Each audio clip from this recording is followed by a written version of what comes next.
എൻ്റെ കയ്യിൽ നിന്ന് പൈസ കണ്ടമാനം പൊട്ടിയിട്ടാണ് ഞാൻ ഈ കാര്യങ്ങളൊക്കെ പഠിച്ചത്. അപ്പോൾ നിങ്ങളൊന്ന് ആലോചിച്ച് നോക്കൂ, ഒരു ഇൻസ്റ്റാഗ്രാം ലൈക്കും ഷെയറും കമന്റും ഒന്നും ഇല്ലാത്തൊരു ഇൻസ്റ്റാഗ്രാമിനെ പറ്റി നിങ്ങൾ ആലോചിച്ച് നോക്കൂ. ഹലോ നമസ്കാരം, പുതിയ വീഡിയോയിലേക്ക് എല്ലാവർക്കും സ്വാഗതം. ഇന്ന് നമ്മൾ സംസാരിക്കാൻ പോകുന്നത് വലിയ ഡീപ് ടെക് കമ്പനികൾ ഇൻസ്റ്റാഗ്രാം, ഫേസ്ബുക്ക്, മെറ്റ, ഗൂഗിൾ ഇവരെങ്ങനെയാണ് ഒരു പ്രൊഡക്റ്റ് മാർക്കറ്റിൽ ഇറക്കുമ്പോൾ നമ്മൾ അതിനകത്ത് നമ്മുടെ ജീവിതം അങ്ങ് പെട്ടുപോകുന്ന തരത്തിൽ എങ്ങനെയാണ് അവർ നമ്മളെ ഹൂക്ക് ചെയ്ത് നിർത്തുന്നത് എന്നുള്ളത് ഞാൻ ഒരുപാട് അന്വേഷിച്ചൊരു കാര്യമാണ്. അപ്പോൾ അതിൽ ഒന്നാമതായിട്ട് അവർ യൂസ് ചെയ്തിട്ടുള്ള ഒരു മാർക്കറ്റിംഗ് പ്രിൻസിപ്പിൾ എന്ന് പറയുന്നത് വേരിയബിൾ റിവാർഡ് എന്ന് പറഞ്ഞൊരു കോൺസെപ്റ്റാണ്.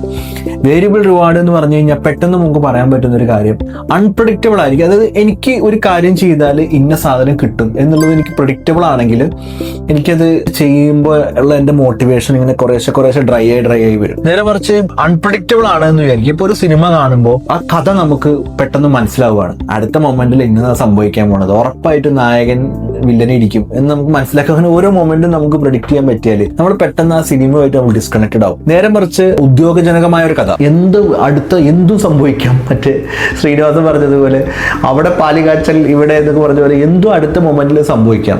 അങ്ങനെ വരുന്ന സമയത്ത് നമ്മൾ വളരെ കീനായിട്ട് അതിനോട് കണക്റ്റഡ് ആയിട്ട് നമ്മൾ നിൽക്കും. ഇതിനെയാണ് നമുക്ക് വേണമെങ്കിൽ വേരിയബിൾ റിവാർഡ് അല്ലെങ്കിൽ എന്ന് പറയാം. എന്താണ് അടുത്ത് സംഭവിക്കാൻ പോകുന്നത്, ആ അൺപ്രഡിക്റ്റബിലിറ്റിയാണ്. ഈ ഒരു കോൺസെപ്റ്റ് ആണ് നമ്മൾ പല ടെക് കമ്പനീസും നമ്മളെ ആളുകളെ ഹൂക്ക് ചെയ്ത് പിടിച്ചു നിർത്താൻ വേണ്ടിയിട്ട് യൂസ് ചെയ്യുന്ന കോൺസെപ്റ്റ്. നമ്മൾ ഇപ്പം സൂപ്പർ മാർക്കറ്റ് ഉൾപ്പെടെയുള്ള പല സ്ഥാപനങ്ങളിലും നമ്മൾ ഈ പറഞ്ഞ പോലെ ഒരുപാട് ലോയൽറ്റി പോയിന്റ്സും റിവാർഡ്സും ഒക്കെ കൊടുക്കാറുണ്ട്. പക്ഷെ നമുക്ക് ഇതുവരെ ആളുകളെ പിടിച്ചു നിർത്താൻ പറ്റിയിട്ടില്ല. നമ്മുടെ ലോയൽറ്റി പോയിന്റിൽ ആരും സബ്സ്ക്രൈബ് പോലും ചെയ്യാറില്ല. അതിന് പ്രധാനപ്പെട്ട കാരണം നമുക്കറിയാം, ഇത്ര ലോയൽറ്റി ആയി ഇത്ര പോയിന്റ് ആയാൽ ഇത്ര സാധനങ്ങൾ തിരിച്ചു കിട്ടുന്നത് വളരെ പ്രിഡിക്റ്റബിൾ ആണ്. അപ്പൊ നമുക്ക് അതിനകത്തൊരു നമ്മൾ എൻഗേജിങ് അല്ല ആ സംഭവത്തിനകത്ത്. ഇപ്പൊ ഇൻസ്റ്റാഗ്രാം എടുക്കുക, ഇൻസ്റ്റാഗ്രാം പറഞ്ഞതിന് ഗൂഗിൾ പേ എടുക്കുക. പണ്ട് ഗൂഗിൾ പേയുടെ നമ്മൾ ചെയ്ത് കഴിഞ്ഞ് കഴിഞ്ഞാൽ നമുക്ക് റിവാർഡ്സ് കിട്ടിയിരുന്നു. എന്താ കിട്ടാന്ന് പറയാൻ പറ്റില്ല. ഒരു ട്രാൻസാക്ഷൻ ഒക്കെ നടത്തിയാലേ 10 രൂപ കിട്ടിയവരുണ്ട്, 100 രൂപ കിട്ടിയവരുണ്ട്, അങ്ങനെ പല എമൗണ്ടുകൾ കിട്ടിയവരുണ്ട്. നമുക്ക് ഒരു ട്രാൻസാക്ഷൻ നടത്തി എന്ത് കിട്ടും എന്ന് നമുക്ക് പ്രൊഡിക്ട് ചെയ്യാൻ പറ്റത്തില്ല. ഇത് നമ്മളിൽ ഒരു എൻഗേജ്മെന്റ് ഉണ്ടാക്കും. ഇപ്പൊ ഇൻസ്റ്റാഗ്രാമിന്റെ കാര്യം വന്നാൽ ഇൻസ്റ്റാഗ്രാമിൽ 2 ടൈപ്പ് യൂസേഴ്സ് ഉള്ളത്. ഒന്ന് കോണ്ടന്റ് ക്രിയേറ്ററും ഒന്ന് നമ്മളെ പോലെ സാധാരണ ഇങ്ങനെ മൈൻഡ്ലെസ് ആയിട്ട് സ്ക്രോൾ ചെയ്യുന്ന ആൾക്കാർ. കോണ്ടന്റ് ക്രിയേറ്റേഴ്സിന്റെ കാര്യത്തിലേക്ക് വരാം. കോണ്ടന്റ് ക്രിയേറ്റേഴ്സിന് ഇത്ര കഷ്ടപ്പെട്ട് ഇപ്പൊ എന്നെ പോലെ കോണ്ടന്റ് ഒക്കെ എടുത്ത് വീഡിയോ ഒക്കെ എടുത്ത് പഠിച്ച് വന്നിട്ട് ഇടാനുള്ള മോട്ടിവേഷൻ എന്താണ്? പ്രധാനമായിട്ട് റിവാർഡ്സ് ഫ്രം ദ ട്രൈബ് എന്ന് പറഞ്ഞ ഒരു വേരിയബിൾ റിവാർഡിന്റെ തന്നെ ഒരു ടൈപ്പാണ്. വേരിയബിൾ റിവാർഡിൽ റിവാർഡ് ഫ്രം ദ ട്രൈബ് എന്ന് പറഞ്ഞൊരു ടൈപ്പാണ്. അതിൽ പറയുന്ന ഒരു കാര്യം എന്താ വെച്ചാൽ നമ്മൾ കെയർ ചെയ്യുന്ന ഒരു കമ്മ്യൂണിറ്റി. അത് പറയുന്നതിന് മുമ്പ് ഒരു കാര്യമാണ് പറയാം. നമുക്ക് തോന്നും നമുക്ക് ആരുടെ അപ്രൂവൽ ആവശ്യമില്ല, നാട്ടുകാർ എന്തെങ്കിലും പറഞ്ഞിട്ട് അതൊന്നും എനിക്ക് വിഷയമല്ല എന്നൊക്കെ പറയും. പക്ഷെ യഥാർത്ഥത്തിൽ നമ്മളിത് കെയർ ചെയ്യുന്നുണ്ട്. നമ്മൾ കെയർ ചെയ്യുന്ന ഒരു സമൂഹം നമ്മളെ പറ്റി എന്തു പറയുന്നു എന്നുള്ളത് നമ്മൾ ശരിക്കും കെയർ ചെയ്യുന്നുണ്ട്. റിവാർഡ്സ് ഫ്രം ദ ട്രൈബ് എന്ന് പറയുന്നത് അതിന്റെ പേരതാണ്. യഥാർത്ഥത്തിൽ നമ്മൾ കെയർ ചെയ്യുന്ന ഒരു സമൂഹം നമ്മൾ തിരിച്ചു കെയർ ചെയ്യുന്നു എന്നുള്ളതിനെയാണ്. ആ കെയർ ചെയ്യുമ്പോൾ കിട്ടുന്ന ഒരു സുഖം ഉണ്ടല്ലോ, ആ ഒരു റിവാർഡ്, ആ റിവാർഡിനെയാണ് റിവാർഡ്സ് ഫ്രം ദ ട്രൈബ് എന്ന് പറയുന്നത്. ഇത് ഇൻസ്റ്റാഗ്രാം വളരെ ഭംഗിയായിട്ട് യൂസ് ചെയ്യുന്നുണ്ട്. അപ്പോൾ നിങ്ങളൊന്ന് ആലോചിച്ച് നോക്കൂ, ഒരു ഇൻസ്റ്റാഗ്രാം ലൈക്കും ഷെയറും കമന്റും ഒന്നും ഇല്ലാത്തൊരു ഇൻസ്റ്റാഗ്രാമിനെ പറ്റി നിങ്ങൾ ആലോചിച്ച് നോക്കൂ. നിങ്ങൾ പോസ്റ്റ് ഇടുന്നു, എത്ര പേര് അത് കണ്ടു, എത്ര പേര് അതിനോട് റിയാക്ട് ചെയ്തു, ഈ വക സ്റ്റാറ്റിസ്റ്റിക്സ് ഒന്നും ഇല്ലാത്ത ഒരു ഇൻസ്റ്റാഗ്രാം. ഒന്ന് ജസ്റ്റ് ഒന്ന് ഇമാജിൻ ചെയ്ത് നോക്കും. ഒന്നുമില്ല, നമ്മൾ പോസ്റ്റ് ഇട്ട് അവസാനിപ്പിക്കും. അല്ലെങ്കിൽ നമുക്കറിയാം ഒരു പോസ്റ്റ് ഇട്ടാൽ 10 ലൈക്ക് കിട്ടാൻ പോണത് എന്നറിയാം. ഒരു കാര്യമില്ല, അപ്പോഴും നമ്മുടെ മോട്ടിവേഷൻ അവിടെ ഡ്രൈ ആവും.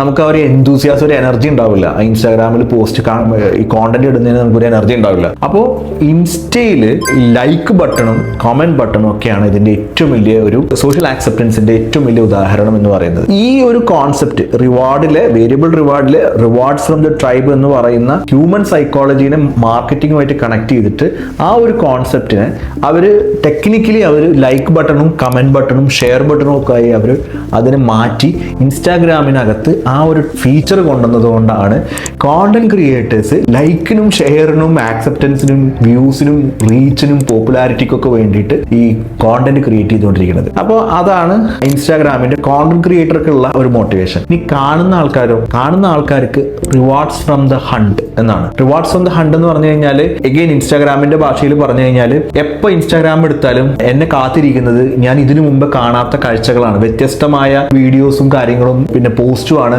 എൻ്റെ ഫീഡിൽ ഉണ്ടാവുക. അപ്പൊ ഞാനത് ഇങ്ങനെ എത്ര പ്രാവശ്യം സ്ക്രോൾ ചെയ്യുന്നു, പുതിയ എനിക്ക് താല്പര്യമുള്ള പുതിയ കോണ്ടന്റുകളാണ് ഇൻസ്റ്റാഗ്രാം തന്നുകൊണ്ടേ ഇരിക്കുന്നത്. ഒന്ന് ആലോചിച്ച് നോക്കൂ, ഞാനിപ്പോൾ എൻ്റെ ഫോൺ എടുത്തു, ഞാനിപ്പോൾ കണ്ട പോസ്റ്റ് തന്നെ പിന്നെ ഒരു 5 മിനിറ്റ് കഴിഞ്ഞ് കാണുമ്പോൾ പിന്നെ അതേ പോസ്റ്റ് തന്നെ എടുക്കും. ചില സമയത്തൊക്കെ ഫോണിന്റെ ഇന്റർനെറ്റ് ഒക്കെ മിസ്സായി കഴിഞ്ഞ് കഴിഞ്ഞാൽ നമ്മൾ എത്ര പ്രാവശ്യം ലോഡ് ചെയ്താലും സെയിം പോസ്റ്റ് തന്നെയാണ് കാണുക. അപ്പോൾ നമുക്ക് ഭയങ്കരമായിട്ട് ബോറടിക്കും.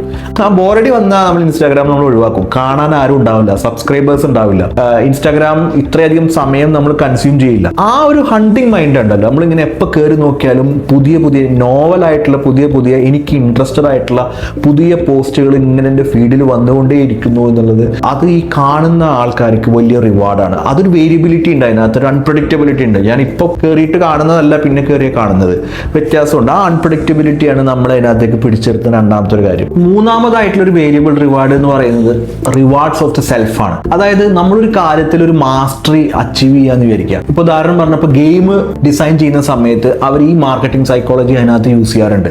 ഓരോ ലെവൽ കംപ്ലീറ്റ് ചെയ്യുമ്പോൾ നമ്മൾ അതിലിങ്ങനെ ഒരു മാസ്റ്ററി ആവുന്നത്, നമ്മൾ ആ കളിയിലൊരു മാസ്റ്റർ ആവുന്നത്, ലെവൽസ് കംപ്ലീറ്റ് ചെയ്യുന്നത്, കളിക്ക് ലെവൽ വെച്ചിരിക്കുന്നത് തന്നെ നമ്മൾ ഈ അച്ചീവ്മെന്റിന്റെ ഒരു സെൻസ് കിട്ടാൻ, നമ്മളൊരു എന്തോ നേടിക്കഴിഞ്ഞു എന്നുള്ള തോന്നൽ നമുക്ക് കിട്ടാൻ വേണ്ടിയിട്ടാണ് ഈ ലെവൽസ് വെച്ചിരിക്കുന്നത്. അല്ലെങ്കിൽ ഒറ്റ ഗെയിം ഒറ്റ രീതിയിലങ്ങ് ആക്കിയാൽ മതി. പക്ഷെ ലെവലൊക്കെ വരുമ്പോൾ തന്നെ നമ്മൾ അതിനകത്ത് ഓരോ ലെവൽ അച്ചീവ് ചെയ്യാനുള്ള നമ്മുടെ ഞാൻ അത്ര ലെവൽ അച്ചീവ് ചെയ്തു, ഞാൻ ഇങ്ങനെ ലെവൽ അച്ചീവ് ചെയ്തു എന്നൊക്കെ പറഞ്ഞിട്ട് നമുക്കൊരു സെൻസ് ഓഫ് അച്ചീവ്മെന്റ് ഉണ്ടാവും. ഈ സെൻസ് ഓഫ് അച്ചീവ്മെന്റിനെയാണ് റിവാർഡ്സ് ഓഫ് ദ സെൽഫ് എന്ന് പറയുന്നത്. ഇതും വേരിയബിൾ ആണ്.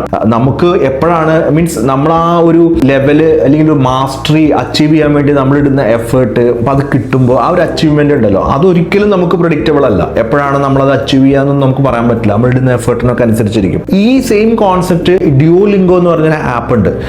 ആരെങ്കിലും യൂസ് ചെയ്തിട്ടില്ലെങ്കിൽ അത് യൂസ് ചെയ്യാൻ നല്ലത്. അപ്പോൾ അതായത് ഡ്യൂലിംഗോ എന്ന് പറയുന്നത് വേറെ ഭാഷ പഠിക്കാൻ വേണ്ടിയിട്ടുള്ള ഒരു ആപ്പാണ്. നമ്മളൊക്കെ മടിയന്മാരാണ്.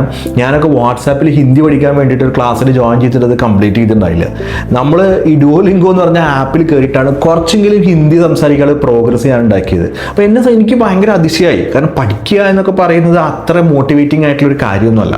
അതും ഒരു ആപ്പ് നോക്കി പഠിക്കുക എന്നൊക്കെ പറയുമ്പോൾ ഞാൻ ആ ഒരു ലെവൽ, കുറച്ചൊരു ലെവൽ ഞാൻ കംപ്ലീറ്റ് ചെയ്തപ്പോൾ എനിക്ക് അതിശയം ഞാനത് ചെയ്തു എന്നുള്ളത്. അപ്പോൾ ഞാനത് നോക്കിയപ്പോൾ അവരുടെ ഒരു വിന്നിങ് സ്ട്രീക്ക് എന്നൊക്കെ പറഞ്ഞിട്ട് ഇത്ര സ്ട്രീക്ക് അച്ചീവ് ചെയ്തു. നമ്മളൊരു ഒരു എക്സസൈസ് കംപ്ലീറ്റ് ചെയ്യുമ്പോൾ തന്നെ നമ്മൾ എന്തോ അച്ചീവ് ചെയ്തു എന്നൊക്കെ പറഞ്ഞ് അതിനകത്ത് നിന്ന് ഇൻട്രാക്റ്റീവ് ആയിട്ട് ഒരു മെസ്സേജ് വരും. ഇനി നിങ്ങൾ ഇത്ര കംപ്ലീറ്റ് ചെയ്യാനുള്ളത് കംപ്ലീറ്റ് ചെയ്ത് നിങ്ങൾ ഇങ്ങനെയാവും എന്നൊക്കെ പറഞ്ഞ് ആ ആപ്പ് എടുത്തൊന്ന് പരിശോധിക്കണം കേട്ടോ. ഡ്യൂലിംഗോ എന്ന് പറഞ്ഞ ആപ്പ്. ആ ആപ്പ് വലിയ മില്യൺസ് ഫണ്ടിങ് ഒക്കെ കിട്ടിയ ഒരു കമ്പനിയാണ്. അപ്പം അത് അവര് ആ ഒരു നമ്മൾ അച്ചീവ് ചെയ്യുന്നത് നമ്മളെങ്ങനെ ട്രാക്ക് ചെയ്ത് നമ്മളെങ്ങനെ കാണിക്കുകയാണ്. അപ്പോൾ അത് കാണുമ്പോൾ നമ്മൾ ഇന്ന് അതും കൂടെ അങ്ങ് കംപ്ലീറ്റ് ചെയ്തേക്കാം എന്ന് വിചാരിച്ചിട്ട് ഭയങ്കര ഇൻട്രാക്റ്റീവ് ആണ്.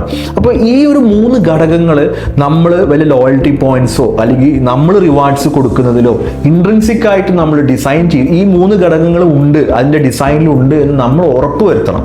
അല്ലാത്ത ലോയൽറ്റി സംവിധാനങ്ങളൊക്കെ പാളിപ്പോകും. അതുകൊണ്ടാണ് ഇപ്പോൾ എൻ്റെ പല സുഹൃത്തുക്കളും സൂപ്പർ മാർക്കറ്റിൽ, ഇപ്പോൾ നമ്മൾ തന്നെ നമ്മുടെ പല ബിസിനസ്സിലും ഇതുപോലെയുള്ള റിവാർഡ്സ് ഒക്കെ ലോയൽറ്റി പോയിന്റ്സ് ഒക്കെ നമ്മൾ കൊടുത്തിട്ട് അത് സക്സസ് ആയില്ല. ആളുകൾ അതിനകത്ത് സ്റ്റിക്ക് ഓൺ ആവുന്നില്ല. പക്ഷേ നമ്മൾ നമ്മുടെ ജീവിതം തന്നെ നശിപ്പിക്കാവുന്ന രീതിയിൽ ഇൻസ്റ്റാഗ്രാമിലും അതുപോലെ തന്നെ ഈ ഗെയിംസിലൊക്കെ നമ്മൾ അഡിക്റ്റഡ് ആണ്. അത് ഈ ടെക് കമ്പനീസ് ഇതിനൊക്കെ മാർക്കറ്റിംഗ് സൈക്കോളജി ഡീറ്റെയിൽ ആയിട്ട് പഠിച്ച് അതിനകത്തുള്ള ഒരു ഇംപ്ലിമെന്റേഷൻ അത് വളരെ പക്കയായി ചെയ്തുകൊണ്ടാണ്. ഒരൊറ്റ എക്സാമ്പിളും കൂടെ ഞാൻ പറഞ്ഞുതരാം. മഹാലോ ആൻസേഴ്സ് എന്ന് പറഞ്ഞിട്ട് ഒരു പ്രൊഡക്റ്റ് ഉണ്ടായിരുന്നു. ഇപ്പോഴത്തെ ക്വാറയ്ക്ക് ഇക്വലന്റ് ആയിട്ടുള്ള ഒരു പ്രൊഡക്റ്റ്. ഈ മഹാലോ ആൻസേഴ്സ് എന്ന് പറഞ്ഞാൽ നിങ്ങൾക്കൊരു ചോദ്യം അതിനകത്ത് പോസ്റ്റ് ചെയ്യാം. നിങ്ങൾ ആ ഓൺലൈൻ കമ്മ്യൂണിറ്റിക്ക് അകത്തുള്ള ആളുകൾക്ക് എന്ത് ചെയ്യാം, ആൻസർ ചെയ്യാം. അപ്പോൾ ആൻസർ ചെയ്യാൻ എനിക്കൊരു മോട്ടിവേഷൻ വേണ്ടേ? ഞാൻ ലോഗിൻ ചെയ്ത് ആൻസർ ചെയ്യണ്ടേ? എൻ്റെ ഇൻഫർമേഷൻ, എൻ്റെ കയ്യിലുള്ള അറിവ് ഞാൻ ഷെയർ ചെയ്യണ്ടേ? അപ്പോൾ അതിനെന്ത് ചെയ്തു, ഓരോ ആൻസറിനും ബെസ്റ്റ് ആൻസേഴ്സിന് അവർ പൈസ കൊടുക്കാൻ തുടങ്ങി. ലിറ്ററലി പൈസ എടുത്ത് കൊടുക്കാൻ തുടങ്ങി. പക്ഷേ ആ പ്രൊഡക്റ്റ് വിജയിച്ചില്ല. നേരെ കുറിച്ച് ക്വാറയിലേക്ക് വരിക. ക്വാറ എന്ന് പറഞ്ഞ പ്രൊഡക്റ്റ് 10 പൈസ അവരെ പോക്കറ്റിൽ ചെലവാക്കുന്നില്ല. പക്ഷെ അത് വിജയിച്ചു.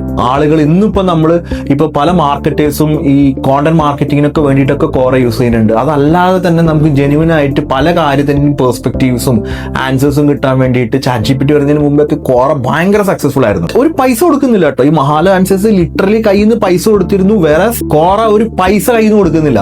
പക്ഷെ അത് വിജയിച്ചു. എന്തുകൊണ്ടാണ് വിജയിച്ചെന്ന് അറിയോ? അപ്വോട്ട് എന്ന് പറഞ്ഞിട്ടൊരു സാധനം ഉണ്ട് അതിനകത്ത്. അപ്വോട്ട് എന്ന് പറഞ്ഞാൽ നിങ്ങളൊരു ചോദ്യം ചോദിച്ചു, ഞാൻ അതിനെ ആൻസർ ചെയ്തു. അപ്പൊ ആ കമ്മ്യൂണിറ്റിക്ക് അകത്തുള്ള ആൾക്കാർക്ക് ആ ആൻസറിനെ പിന്തുണയ്ക്കുന്ന ആൾക്കാർക്ക് അപ്വോട്ട് എന്ന് പറഞ്ഞൊരു ഓപ്ഷൻ ഉണ്ട്. അപ്വോട്ട്. ഈ അപ്വോട്ട് ചെയ്ത് കഴിഞ്ഞ് കഴിഞ്ഞാൽ എന്താ ഗുണം എന്നറിയോ? അപ്വോട്ട് ഇങ്ങനെ ഓരോ തവണയും കിട്ടിക്കൊണ്ടിരിക്കുകയാണല്ലോ. അപ്പൊ ഞാനിങ്ങനെ ഇടക്കിടക്ക് എടുത്ത് ആൻസർ ചെയ്ത് ഞാനെടുത്ത് ഇങ്ങനെ നോക്കും, ഇന്നിപ്പോ എത്ര അപ്വോട്ടായി. ഇപ്പോ നേരത്തെ 40 ആയിരുന്നു, ഇപ്പൊ 50 ആയി. ഈ ഒരു നേരത്തെ പറഞ്ഞ ആ റിവാർഡ്സ് ഫ്രം ദ ട്രൈബ് ഉണ്ടല്ലോ, ഞാൻ കയറി ചെയ്യുന്ന ഒരു കമ്മ്യൂണിറ്റിക്ക് അകത്ത് നിന്ന് കിട്ടുന്ന ഒരു പിന്തുണ, സോഷ്യൽ ആക്സെപ്റ്റൻസ്, ഇത് ഒരൊറ്റ ഫാക്ടർ കൊണ്ടാണ് കോറ വിജയിച്ചത്. കയ്യിൽ നിന്ന് കാശ് മുടക്കിയ മഹാലോ ആൻസേഴ്സ് വിജയിച്ചില്ല. 10 നയ പൈസ കൊടുക്കാത്ത കോറ ഒരു അപ്പോട്ട് സോഫ്റ്റ്വെയറിൽ ഒരു ബട്ടൺ വെച്ചിട്ട് അവര് വലിയ കമ്പനിയായി മാറി എന്നുള്ളതാണ്. അപ്പൊ ഇതിന്റെ ഒരു പവർ നിങ്ങളൊന്ന് ആലോചിച്ച് നോക്കൂ. ഓക്കെ ഗൈസ്, അപ്പോ നിങ്ങൾക്ക് നിങ്ങളുടെ ബിസിനസ്സിൽ നിങ്ങൾക്ക് ഈ ലോയൽറ്റി കോൺസെപ്റ്റ്, ഈ വേരിയബിൾ റിവാർഡ് കോൺസെപ്റ്റ് ചെയ്ത് എന്തെങ്കിലുമൊക്കെ ചെയ്ത് അല്ലെങ്കിൽ എന്തെങ്കിലുമൊക്കെ ഡിസൈൻ ചെയ്ത് നിങ്ങൾക്ക് വലിയൊരു സക്സസ് ഉണ്ടാവട്ടെ എന്ന് ഞാൻ ആശംസിക്കുകയാണ്. നമ്മൾ ഒരു കാര്യം, പലരും എന്നെ വീഡിയോ കണ്ടിട്ട് കൺസൾട്ടിങ്ങിന് വിളിച്ചിട്ടുണ്ടായിരുന്നു. ഞാൻ കൺസൾട്ടിങ് പർപ്പസിനല്ല ഈ വീഡിയോ ചെയ്യുന്നത്. എൻ്റെ കയ്യിൽ നിന്ന് പൈസ കണ്ടമാനം പൊട്ടിയിട്ടാണ് ഞാൻ ഈ കാര്യങ്ങളൊക്കെ പഠിച്ചത്. അപ്പൊ അത് ഇനി ബാക്കിയുള്ളവർ അങ്ങനെ പൈസ പൊട്ടി പഠിക്കേണ്ടെന്ന് വിചാരിച്ച് മാത്രം നമ്മൾ വീഡിയോ ചെയ്യുന്നതാണ്. അങ്ങനെ വിശാല മനസ്കനൊന്നും അല്ല ഞാൻ. പക്ഷെ എന്നാൽ പോലും വല്ലാതൊരാൾ ബുദ്ധിമുട്ടുന്നത് കാണുമ്പോൾ ഒരു കൊച്ചു വിഷമമൊക്കെ നമുക്ക് ഉണ്ടാവാറുണ്ട്. പക്ഷെ അപ്പൊ അതുകൊണ്ട് തന്നെ ഈ വീഡിയോ നിങ്ങൾ ആരെങ്കിലും ബിസിനസ് ചെയ്യുന്ന സുഹൃത്തുക്കൾ ഉണ്ടെങ്കിൽ അവർക്ക് ഷെയർ ചെയ്ത് കൊടുക്കുക. ഇതുമായി ബന്ധപ്പെട്ട് കൂടുതൽ ചർച്ചകൾക്കൊക്കെ നമ്മളൊരു പാഷനേറ്റ് സബ്ജക്റ്റ് ആയതുകൊണ്ട് നമുക്ക് ഡിസ്കസ് ചെയ്യാം. അപ്പൊ താഴെ കമന്റ് ചെയ്താൽ മതി. നമുക്കത് ഇതിന്റെ ഒരു ഫോളോ അപ്പ് എന്നുള്ള രീതിയിൽ വേണമെങ്കിൽ താല്പര്യമുള്ള ആൾക്കാർക്ക് നമുക്കൊരു ഗൂഗിൾ മീറ്റോ കാര്യങ്ങളൊക്കെ നമുക്ക് വേണമെങ്കിൽ പ്ലാൻ ചെയ്യാം. Thanks for watching the video. Suhad Muhammad signing off now.